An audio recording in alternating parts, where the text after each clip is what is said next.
Good evening, everyone, and hello and welcome to another episode, number 3 of UCF Business Talk Live. My name is Roger Phipps. I'm the COO and co-founder for Seven Lights Marketing and Bird Eye View Inc. and counting. I also do a lot of consulting work for business, marketing, financial, and tech. So if you need any help with that, I'm your man. So this evening, we're going to be talking about marketing. So it's something I know very, very well, and something Alan, one of our co-hosts, is very excited about, knowledgeable about as well. So I'm excited to have him on. We're going to be talking about buzzwords and what they mean, lead generation. When do you use what piece of marketing?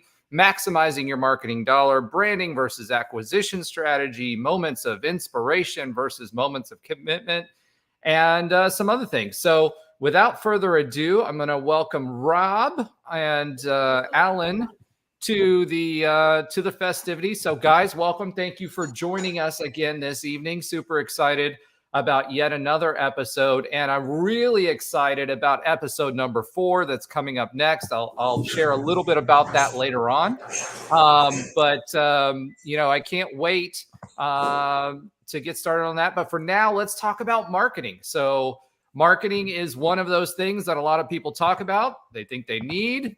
You should have about 20% of your budget allocated for it. And nobody knows a whole lot about. There's a lot of sales pitches that are out there. But what do all these marketing terms mean? You only typically know what what is presented to you in a sales pitch. So we're going to tackle that tonight. We're going to talk a lot about what should you be using and how do you use it, what those terms look like. And realistically speaking, what does that mean for a small business versus a medium-sized business versus a large business, and how you can advantage that to bring you leads, because that's what a lot of folks are thinking. Automatically, it's marketing and then it's lead generation, but there's lead generation and branding and a bunch of other things that go along with it. So I'm going to take a breath and welcome you guys. So Rob, why don't you do a quick intro real quick, as always? Yeah, I'm Rob. My most recent business encounter is a clinic, Internal Vitality. It's a health and wellness clinic.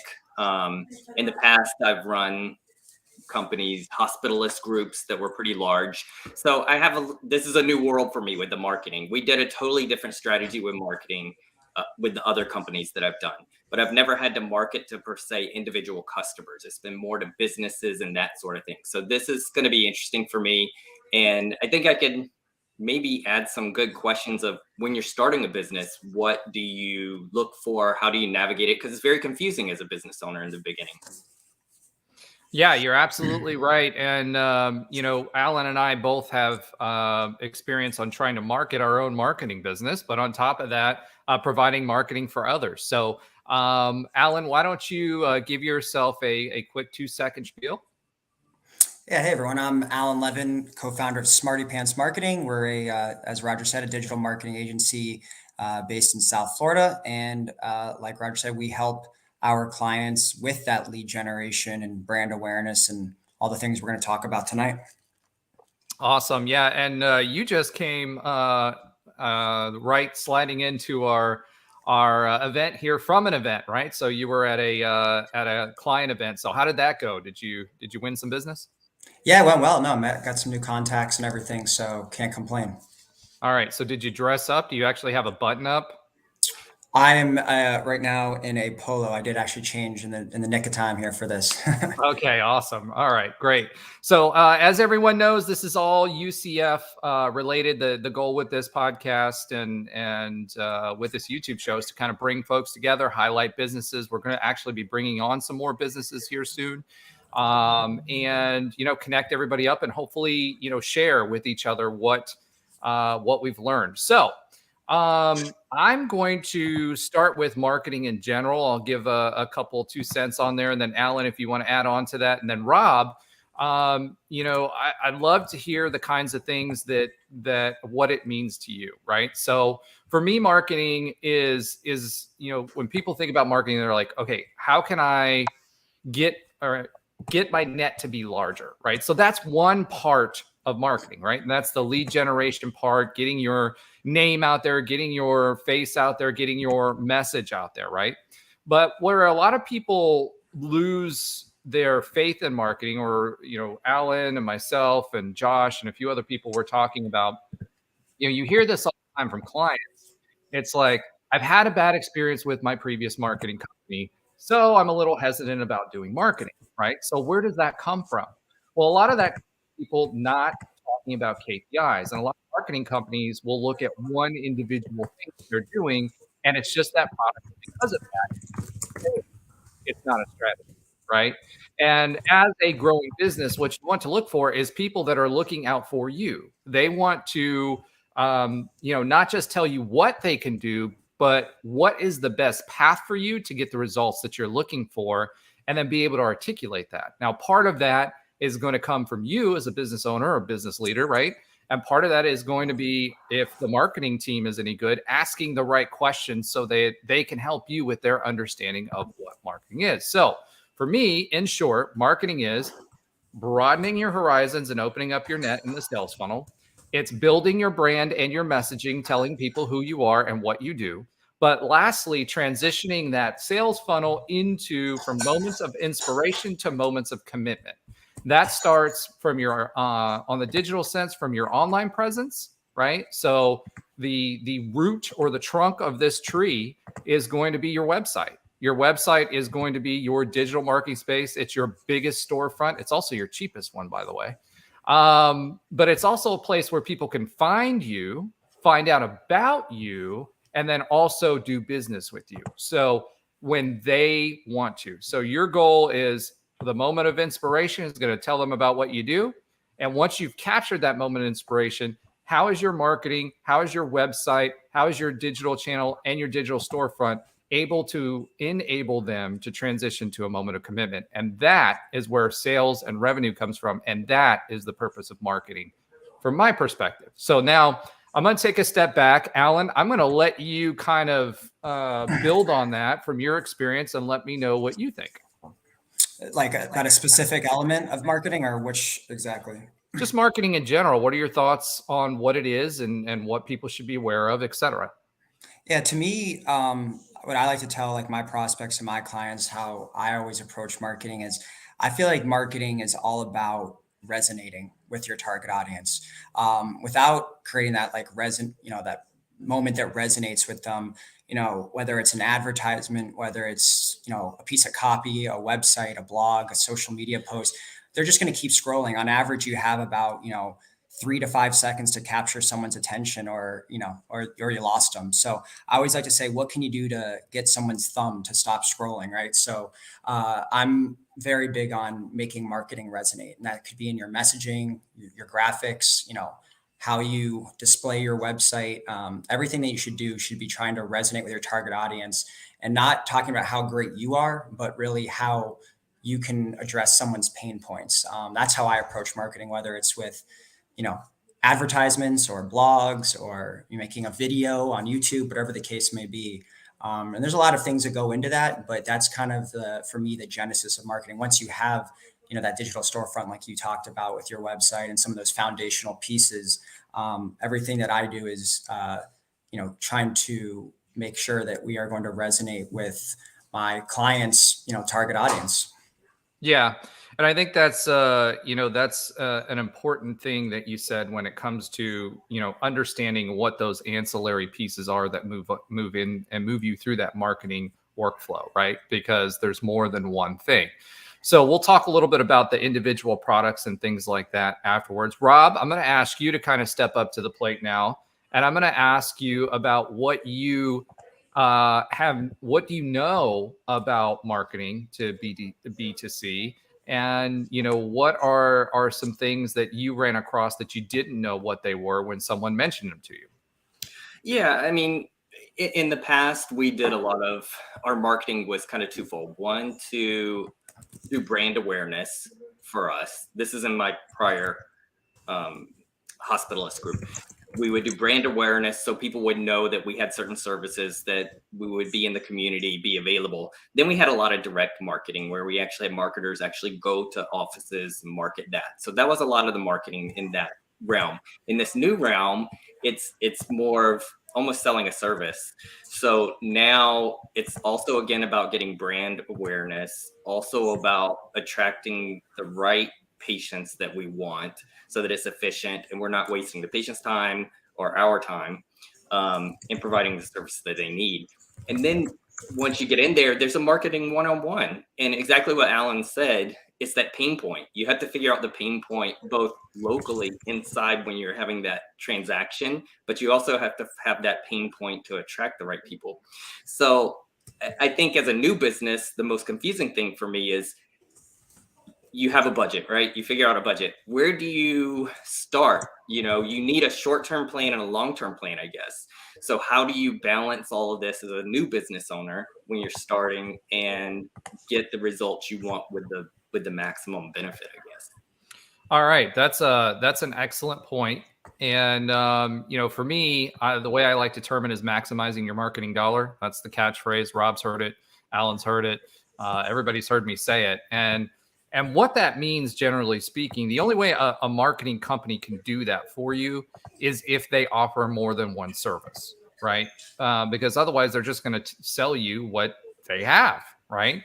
And when you break that down, some of that is brand awareness, some of that is lead generation. So as we kind of break down these marketing tools, let's transition away from the website and start talking a little bit about lead generation. So there's things that you can do, right, to attract people, create awareness.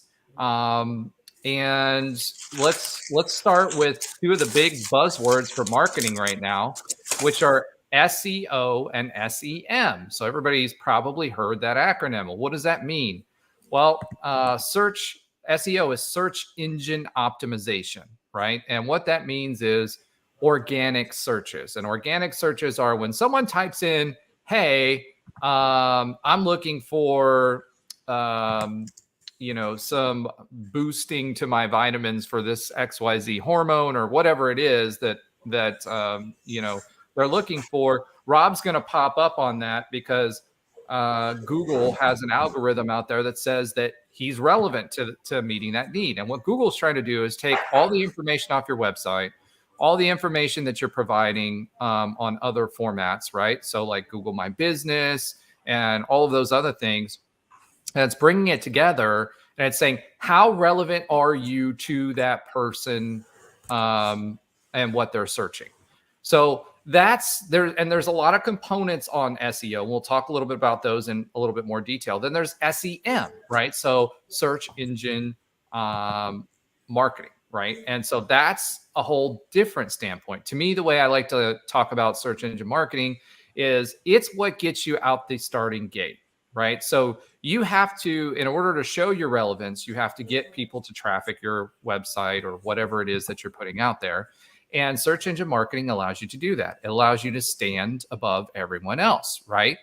And we'll tie that also back into some of the other marketing aspects that people hear about, like we all know about social media, right?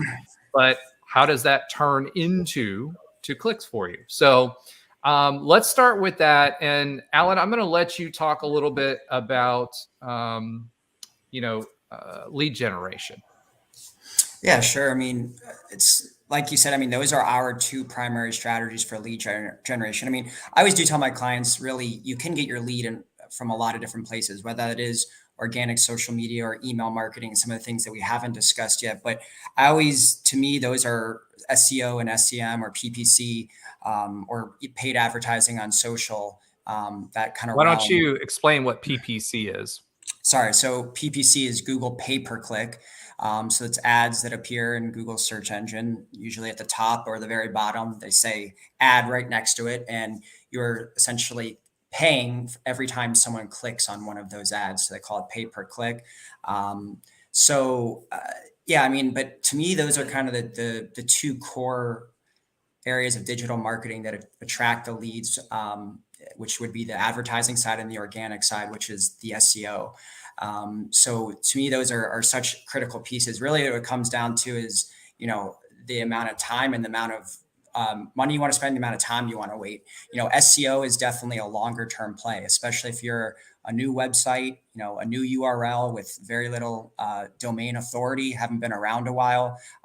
Ranking for keywords that are relevant to your industry and your business, especially on that first page, wherever your locale is, could take 9 to 10 to 11 months before you see some serious rankings. Whereas, pay-per-click or SEM, you could, in theory, start seeing results very, very quickly, which whatever is most important to you, whether that's leads or phone calls or form fills on your landing page. But it's going to cost you, right, to get up there at top and get people clicking and get that exposure. So I usually suggest a mixture of both. SEO kind of sets you up for a foundation for lasting success, while PPC gets you more of those immediate wins and those immediate results. But obviously, as soon as you turn off the credit card, you're no longer going to be seeing those results anymore. So I like to encourage my clients to do both, and get as many leads as you can from different angles.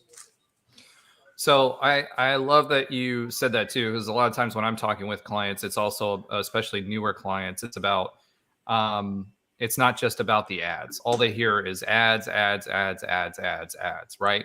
The ads will only do you good if you are doing the other part of the equation, which is the SEO aspect of it and building the back end of your website right? And or wherever you're driving it, right? But at the end of the day, if you do nothing on that side, you're just going to be in this cycle of ads. It's going to keep running, and it's fake results, right? It's not fake results because you're actually getting results, but it's not results that you're going to achieve long term. Now, as far as revenue, and then the key link to that for business owners is, how does that turn into revenue? What does success look like, right? SEO will take time. Anybody who thinks that they're going to get their rankings up at all within the first 3 months consistently, you're going to be sorely disappointed. That's why a lot of my folks, I recommend doing a mixed product where we start heavy with the ad spend first to get their name out there and get folks clicking and getting them to them. And then maybe either transition that or keep that the same and then increase the SEO as you move along, because the SEO is going to start catching up. If you are, and there's ways as marketers that we can look at that, where you're ranking, right? So there's things that we manage for a lot of our clients, right? Whether it's Google My Business or, we're going back and looking at Google Analytics, or, there's a host of tools that we're monitoring where we can say, okay, this is having a good effect, this is not. We can also, as marketers, look at your keywords and how they're performing, your ads, how they're performing, what other folks are doing and how they are being successful within your space. And by doing that, we can hone your messaging so that we can maximize that revenue as well, because that cost per click, you want more clicks, right, for the same cost, which your cost per click, or that PPC, as Alan mentioned earlier, goes down. So that means you're maximizing that marketing dollar. And in turn, when we're looking at these things, a lot of folks think, okay, well, $1,000 is a lot of money. Okay, well, it is a lot of money as a business owner. Every $1,000 I spend is a lot of money to me, right? But what you're looking for is your ROI, right? Your return on investment. And one of the questions I always ask my clients is, what's a new client worth to you, right? What's that customer worth to you? Most people don't think of it that way, because if you are bringing in one client, it's worth $1,500 to you, right? That $1,500 spend that you have on the marketing, you've already returned that revenue, and you're increasing your visibility, which eventually will turn into more clients, right? So a lot of marketing companies aren't able to do that. They don't turn around and look at the business aspect of it. I've been lucky enough to do that, and that's how I measure my KPIs. Rob, any questions or anything relative to SEO and SEM that you have run into, or questions that you've had that you've never had answered or don't understand? No, when I was talking to different companies, there would be ones that would just be like, "Oh, just do the SEM," and you could tell that that's all they really had to offer, and that isn't what I wanted. I know they're trying to get you immediate results and get you clicks and customers and clients, but from my standpoint, it's more of a long-term gain. Exactly what Alan was saying. That's what I came to learn, is that you need to have a balance of both and build them both that way. So I think, and exactly what Alan said, as soon as you turn the credit card off, that portion ends. So if you don't keep feeding the fire, it's not going to keep burning for you. So I think another question is how do you incorporate social media into that, like YouTube Shorts, Instagram, whatever platform, or that into that same campaign, or add to it with that? And would you do that in the beginning, or would you let the others start to burn if you have a limited budget? And then what would you add next to the formula, I guess? Okay. So I guess I'll say that this way. You can either manage your social media yourself, and Alan, I'll let you talk about this too, or you can have someone manage it for you, right? So, when we're talking about just traditional channels, right? We're talking about shorts, we're talking about Instagram, we're talking about Facebook, we're talking about Twitter, whatever, right? Number one, I wouldn't sink any money into Twitter. If anybody's telling you to sink money into Twitter for this purpose, that's a no-go. Understand the demographic you're going after, right? Facebook's going to be relevant to someone who's 45 plus, right? If your target demographic is less than that, I had a band that I was working with recently, and they're like, yeah, our target demographic is 25 to 35, and we put a lot of money on Facebook. No, that's not going to work, right? Understand your target demographic and make sure you're putting that money there, right, for your boosted posts and everything else.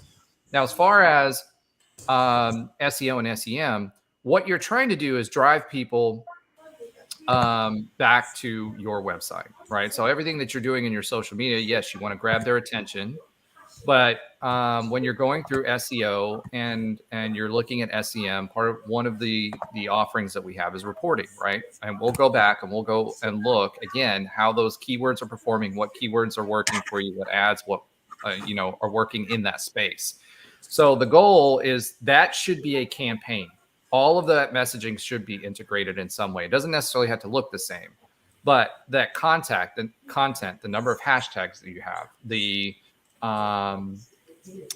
links back to your website or your landing page if you're selling something specific that you're trying to do a promotion for, right? That should be sprinkled throughout your social media. So from a content perspective or from a copy perspective, the keywords should be included in there. And if you've got a good marketing company that's helping you, then that should do that for you, right? Secondly, when you're talking about SEM, right, there's also boosted posts that you can do and ad spend that you can do on the various channels like Instagram. For example, you can spend money with them and boost your post. And the idea is that what it does is it puts you in people's cycles more often. It expands the reach. It's like LinkedIn, right? If you have less than 500 followers, right, or connections, you're only going to get access to your first level people, right? Now their followers, or on the third, that second level's followers are not going to get hit either, let alone the broad range. And the idea behind that is, LinkedIn is looking for relevance. So the more people interact with you, the more you post out there, the more it's shared, it's liked, whatever. And even within time frames, that is then promoted because it's felt that, to those larger groups and those connections, because, hey, you're relevant. You have enough people listening to what you have to say that other people should probably see this, right? It's the same thing with social media, except you're cheating the system by boosting your post because it's like being a influencer without having influencer status, right? So again, how it integrates is understand your messaging and what keywords work for you. Understand what ads work for you. And a lot of that will help you understand the social media and what you should be posting on that, right? taking that social media and those keywords, sprinkling them in there, and then putting backlinks back to your website, which also helps your organic search growth, right? At the end of the day. So that's really how social media goes into it. And then the quality of your social media and engagement, right? Fostering engagement, that's a whole nother conversation. But how it ties into SEO and SEM from my seat is kind of how that works together. Alan, do you want to add to that? Yeah, I mean, Roger, I think you hit the nail on the head when you talked about boosting post and putting some money behind it. I'm personally, I don't want to say I don't believe in social media because that would be inaccurate, but I do feel organic social media, unless you are a huge brand or an influencer or something along those lines, has died to a degree. These algorithms that Facebook and Instagram have in place really limit your reach, your engagement, your exposure, to not just who follows you, but even not everyone who even follows you sees your own posts because of this algorithm. So if you have 500 followers on your Instagram, you may only get 50 people that see any given post. So I think especially if you have new social media accounts, supplementing, it's good to obviously have a presence and be active and have content that's out there that's valuable and provides value and information to people, but without supplementing it with some sort of boost, whether it's even if it's a couple bucks to reach more people, it seems like it's going out to just a desert unless you already have like a built-in followers, or you take years of growing and marinating it and getting a loyal following, and that's a different thing. But if you're a small business starting out and you have just your friends and family following you and not that many other people, these algorithms really limit that reach for you. So if you can, because it's essentially become a pay to play platform, Facebook, Instagram, LinkedIn, some of these. So my suggestion would be, even if you have a small budget, to sponsor some of these posts, get it out there, and you can maybe start to build a little bit more of a following that way. Otherwise, it really does go out to a desert, unfortunately, no matter how good the content is, unless you happen to go viral or, get a lot of shares, by chance. So that's kind of my thoughts on social, organic wise. Yeah, I agree with you there. And it's, quite frankly, in Facebook's best interest, or Meta, because Meta owns Instagram, by the way. It Right. owns Facebook, by the way. It owns a lot of these different channels that they are leveraging, and they're going to want you to spend money, right? Correct. So if they want you to spend money, the best way is to limit it and say, hey, if you want to reach more people, do this, right? Which is spend money. So at the end of the day, the other thing is there's so much collateral out there, the clutter that's out there on social media, right? So people go on following sprees, they start going through these shorts, they go through TikToks, they do whatever, right? And they're just scrolling, mindlessly scrolling, right? If they're looking at all of those things, that means they're not looking at your content, right? So your window has just gotten smaller. So the best way to make sure that yours is served first when they are actively looking through their Instagram, et cetera, is to spend that money, because it's not just your content. It's not just limiting that, but it's also the sheer volume of content that's out there. Heck, we are content creators. We're creating content right now as we speak, right? And, that's going to be out on YouTube, and hopefully the UCF faithful and alumni will find value in it. But we've got to find our footing with folks as well. So, at the end of the day, that's a huge piece of the equation. So I want to shift a little bit. Let's talk a little bit about email. So you hear a lot of things about email and drip campaigns and lead scoring and all this stuff, and everybody's saying drip campaigns and lead scoring and blah blah blah. Well, what does that actually mean, right? So I'm just going to give a quick synopsis, and Alan, if you want to add anything to it. Drip campaigns basically means it's an automated email campaign, right? And you're targeting specific audiences with it. And basically, it's a situation where just a basic drip without lead scoring means that you're sending an email out, and then you're, after a certain period of time, another email goes out, etc. You can add some logic to that.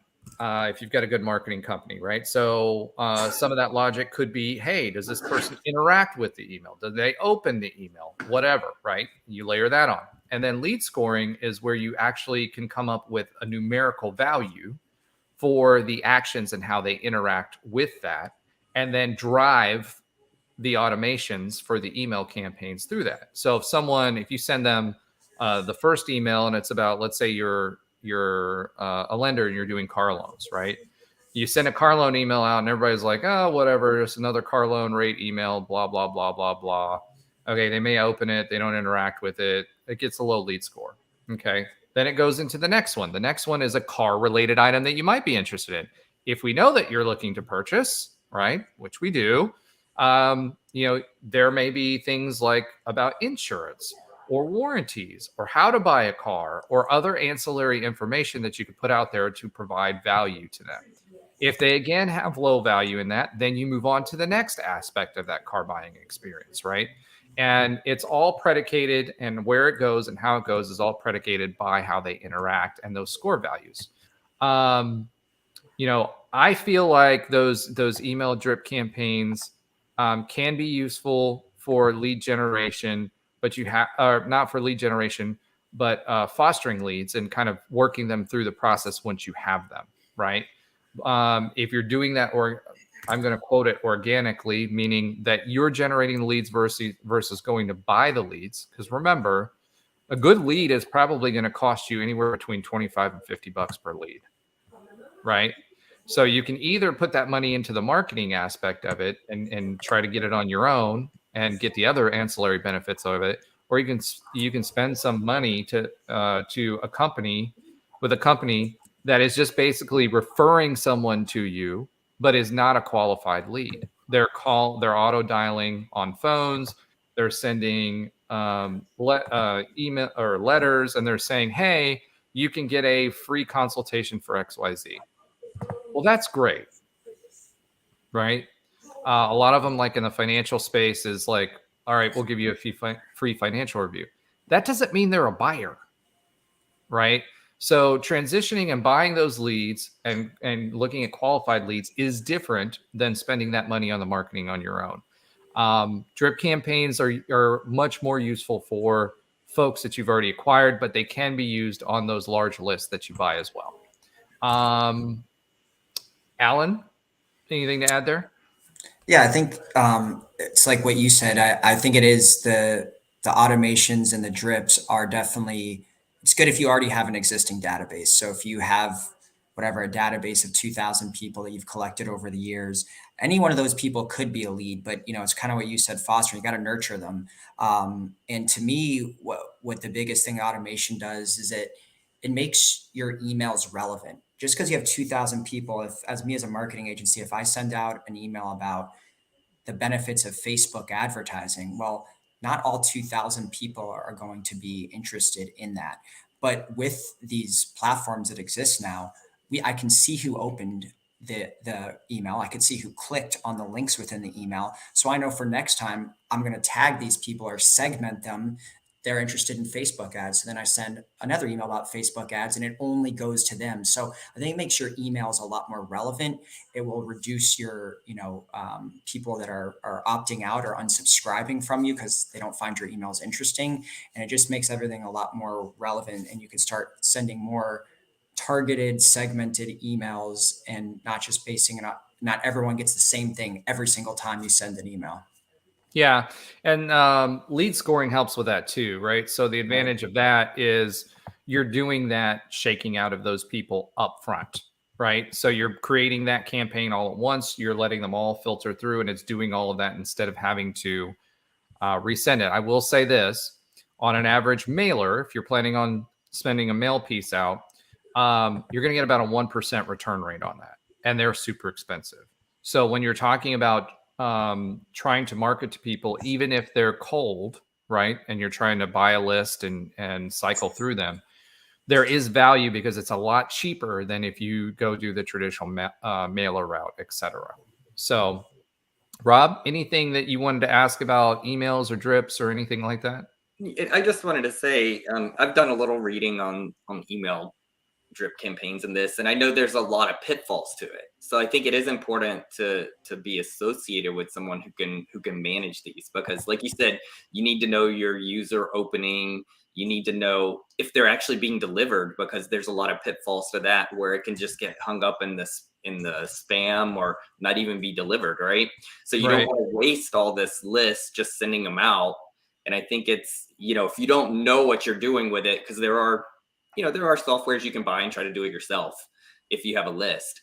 But I think if you have guidance of someone who actually knows how to do it, how to compose the emails so they don't get trapped, how to do things like change the domains so that you don't get blacklisted, know not to send out 1,000 at one time, for instance, or whatever, so that your list doesn't go to waste. I think that's the kind of stuff that you guys do, right? That you know how to monitor and make sure that you're not wasting the list or burning it out by not using it properly.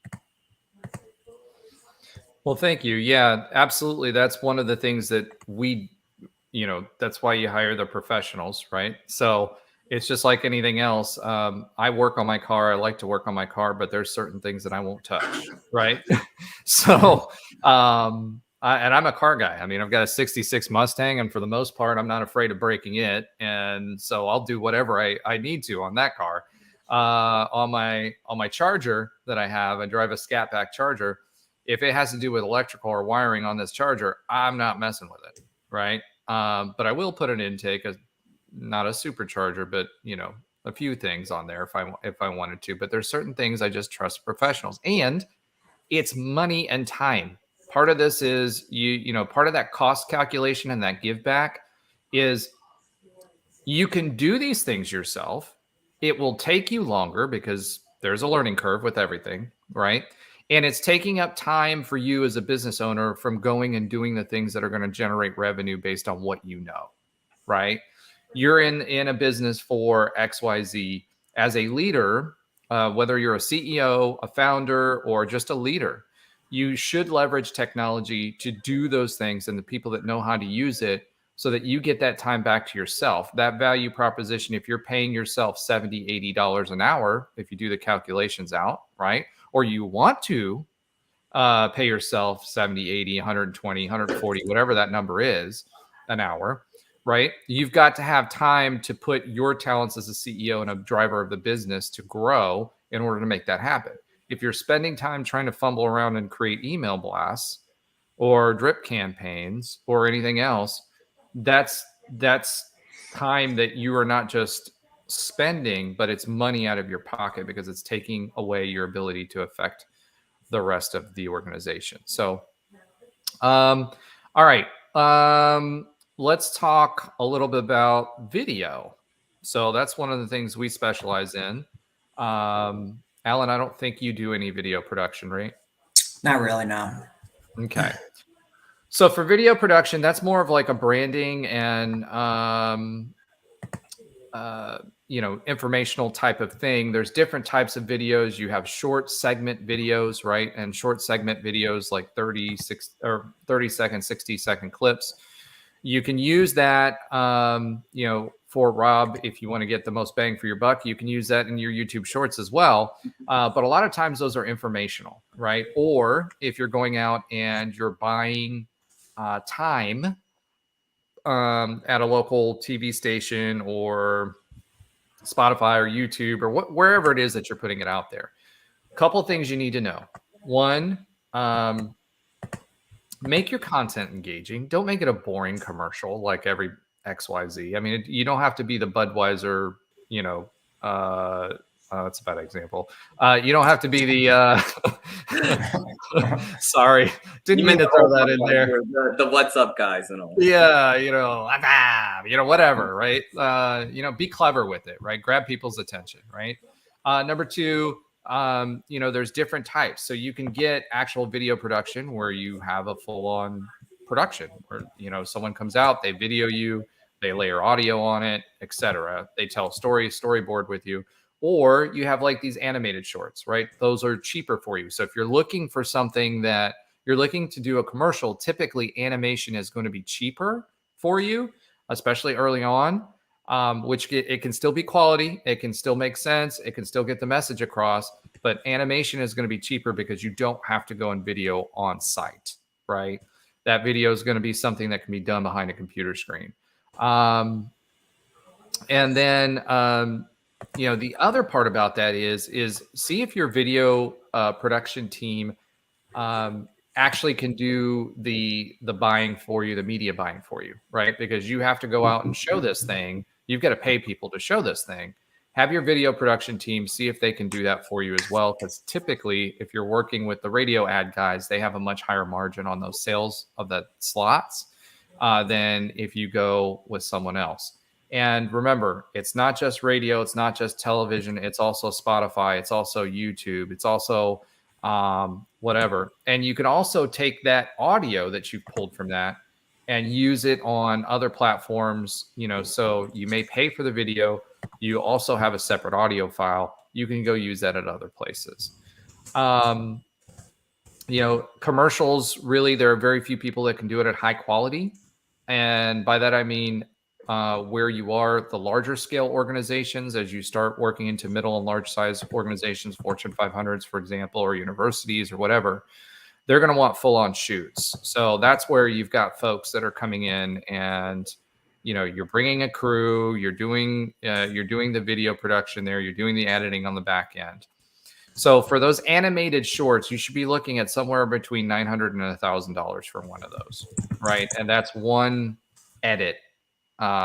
Which means, hey, we're going to produce it. You look at it. There's the edit. If they're doing the copy, if they're doing everything else, that price might adjust, but somewhere between $900 to $1,000 is good for an animated video. Something larger scale, where you're actually doing an on-site production, if they're local, you're probably looking $2,500 to $5,000, depending on the complexity of the shoot. And up from there, I'm not going to waste any more time on that. Video is people tend to gravitate more towards video than audio. So if you can afford it, it's a good option for more mature businesses, but it's harder to do for the smaller ones. Okay. Graphic design. Let's talk a little bit about that. And so graphic design is something that you should use. Everybody likes to think that they can make a good logo, right? Like, oh, I got a great idea for my logo. It's my logo. Well, that's good. But you need to make sure that logo, the quality of the logo that you're creating, when you take the concept, it might be a good concept, but actually the execution on it, because it's a representative of your brand, right? You do good work. You know what you're doing. It should look like that as well. People will assign quality to you based on what you look like. So make sure you're engaging with a marketing company for that, right? At the very least, get the logo out there, and they'll do it in what's called an SVG file, which is a file where when you use that logo and you're trying to print it on other things, it'll be a high enough quality to do that, or expand on different digital aspects of it as well. So make sure you're doing that as well. And then I always recommend getting a brand guide. You want, when you're doing print work, if your marketing agency doesn't do print work, we do, but if they don't, a lot of them don't, you want to make sure that you have a brand guide so people know, okay, these are my official colors, not just what it looks like, but these are my official colors. Here's the hex codes, right? You want people to know, what font to use. You want them to look all this stuff, because you want it to be consistent. When people see Rob's, I don't know, let's say he's going to do a needle in the arm or something like that, right? When you see that needle, we know it's Rob's Eternal Vitality needle, and that triggers for them, because people are going to remember that. Alan, what do you think about graphic design? Oh, and for website design, make sure people are giving you what's called wireframes, right? So this is where a graphic designer, they should be doing, there's the look and the functionality of a website. Your graphic designer is going to give the look and feel, and they're going to layer that functionality on there from the perspective of the end user. But then your developer, who should be a separate person, is the one who's going to actually make all that stuff work on the back end, right? A lot of times you'll get developers who think that they're graphic artists, and they're not. And sometimes you'll get graphic artists who think they're developers, and they're not. you should have one of each really to get the best result for you. All right, Alan, go ahead. Yeah, when it comes to graphic design, I mean, I think you touched on it a little bit, but that consistency is key in how it meshes, with your brand. Really, everything when it comes to your brand identity, and that includes your graphics and your logos and your color schemes and your typography and all these different things.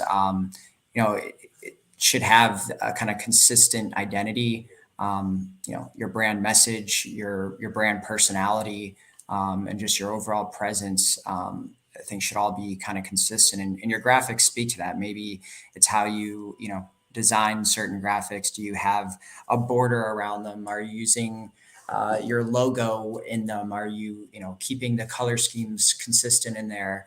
To me, I think that consistency, and you can change things up if if we're talking about a social media graphic, and you want to use a meme, sure. But when it comes to, your digital storefront, like your website and graphics that you may use in an email campaign and things like that, I think that consistency and keeping your, everything matching your brand identity is super crucial.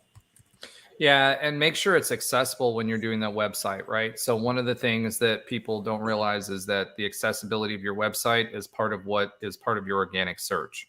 Meta tags, making sure things are able to be used on a screen reader, all that kind of stuff. When you're engaging, anybody can make a website, but not everybody can make a good one. And I'm just not even talking about how it looks. This is where it goes into the developer versus graphic designer, right? The graphic designer is probably not going to know how to code everything to make it accessible. They're probably not going to know the rules of WCAG, right? Which is the accessibility rules. Because I hate to use the word and Google and all the search engines have that as a priority for your website and how it ranks your website. So making sure you're working with someone who knows what they're doing is 100% important. Rob, did you have any questions or thoughts on graphic design stuff?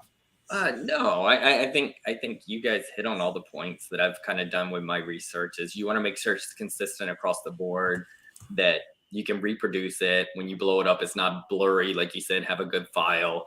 All these sort of things that you're just consistent along the way to have a brand, also not just a logo or that, but make it look consistent so people know who you are and instantly recognize it. Awesome. Okay, at this point, we're running into about 12 minutes left. I have a few housekeeping announcements at the end, but I also wanted to, Rob, what things from a marketing perspective have we not covered? I mean, I know there's a lot of other stuff that we could talk about, but what big things should we cover before we move off this topic? I think you guys hit a lot of the things, especially the SEM and SEO, to start out the process. But I think as a consumer, I know you guys market things, but what things should we look for to make sure the marketing company we're hiring are doing things properly? Like what type of gauges or what kind of metrics should we be asking for as the consumer to actually see how our campaigns are performing? Okay. Alan, I'm going to let you jump on that first, and then I'll provide my thoughts. Yeah, I mean, definitely, there's definitely KPIs you want to see marketing companies hit. I think, first of all, even just starting from the onboarding process, do they just kind of take your credit card and just start marketing, or are they asking you questions? Do you have an onboarding call? Do they actually learn about your company, your your customer avatar? Are they asking logins to all of your things? Are they asking about your brand, about your industry as a whole? and really taking the time to learn some important things about your business? Are they asking you, I think Roger mentioned, like, what is a lead worth to you? How much revenue does that bring in, especially if you're doing advertising? And from there, you should be having some sort of monthly report that has, KPIs or things you want to look for. Those key performance indicators are, what is your cost per lead on your ad spend? What is your click-through rate? Some of these numbers are a little more markety, but, if you have an average cost per lead in mind, you want to make sure you're hitting that. How many leads are you getting?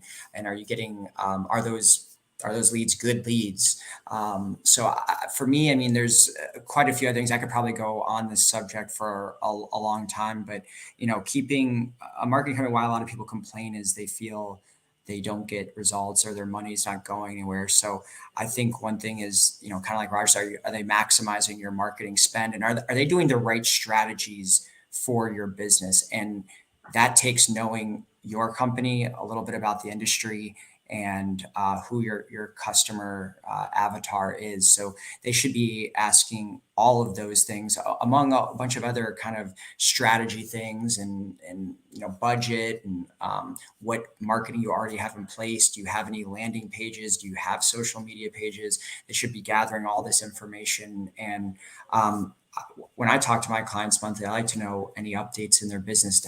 Did these leads close? Was this a good lead? Was that a good lead? All types of things that we're talking about, and KPIs that we're trying to hit.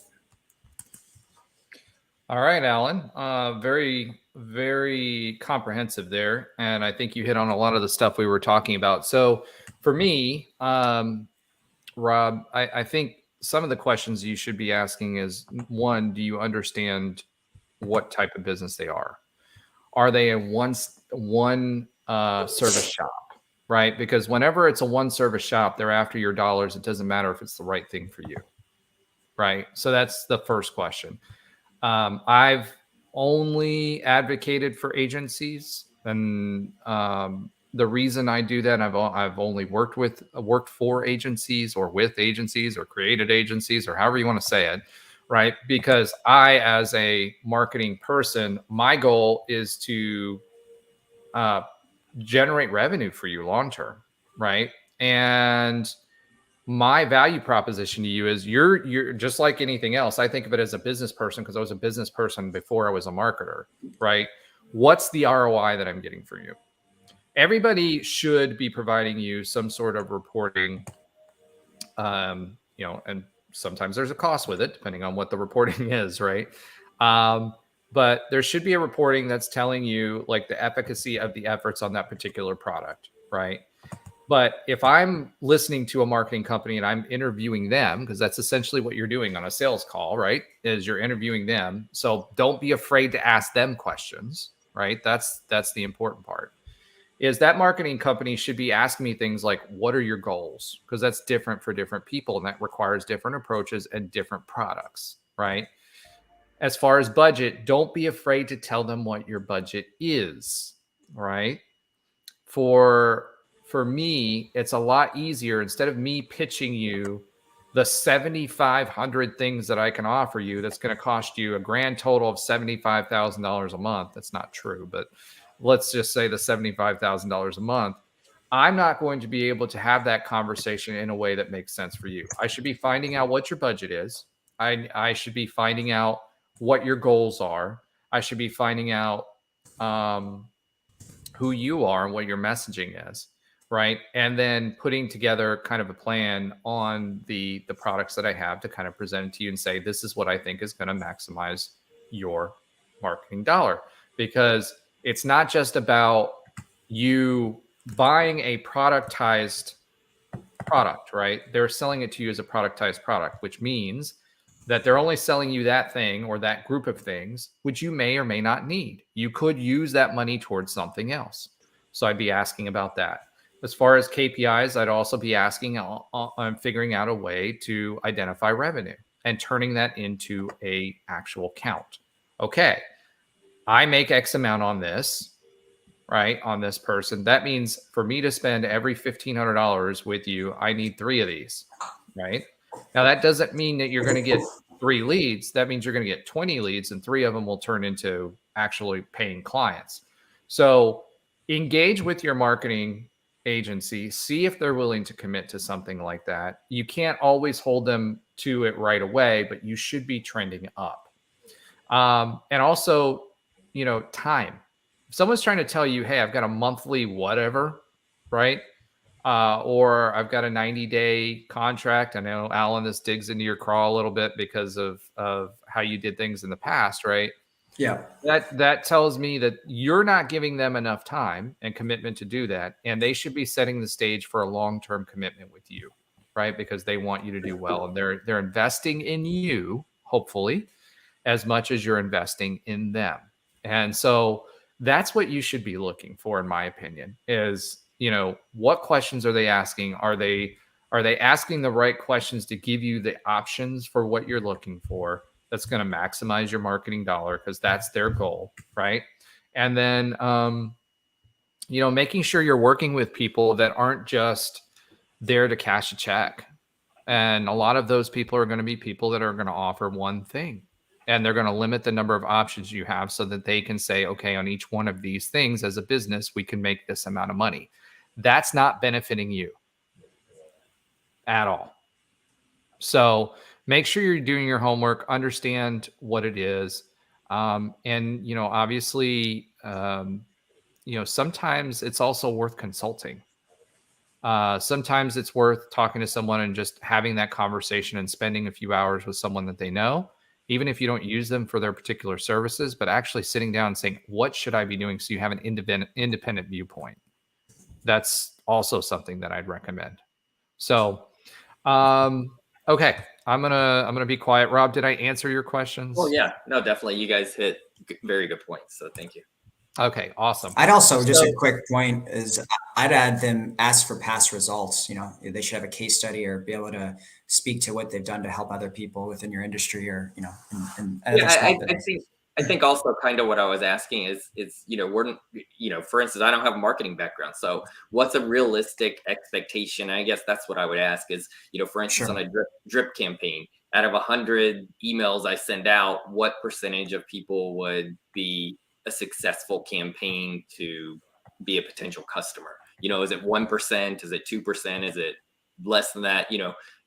People that are marketing background don't know. So I think finding out an expectation going in, so you're not have too high expectations or too low expectations, And I think that's just it, right? People go into that, and if they are not setting expectations with you, right, then that is another problem, because then you end up and you're like, what am I getting for my money, right? You don't understand. The marketing agency is not going to you and saying, hey, this is what you're getting for your marketing. Let's track where our progress is for that. And then we can tweak things based on that progress, right?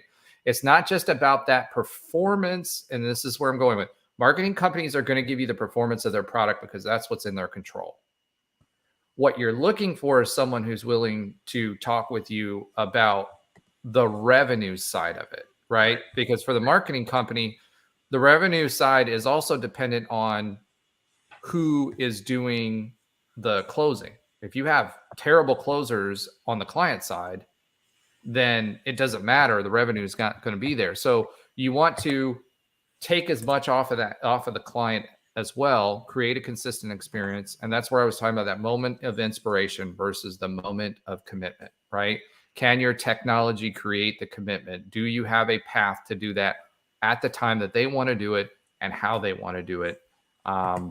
Because if that passes you by, that's it. So both of you guys have heard me say those things so much. I will be quiet. But my mantra is moment of inspirations. Your marketing should be able to create moment of inspirations, but your marketing should also facilitate commitment, because at the end of the day, that commitment is what's going to turn into revenue.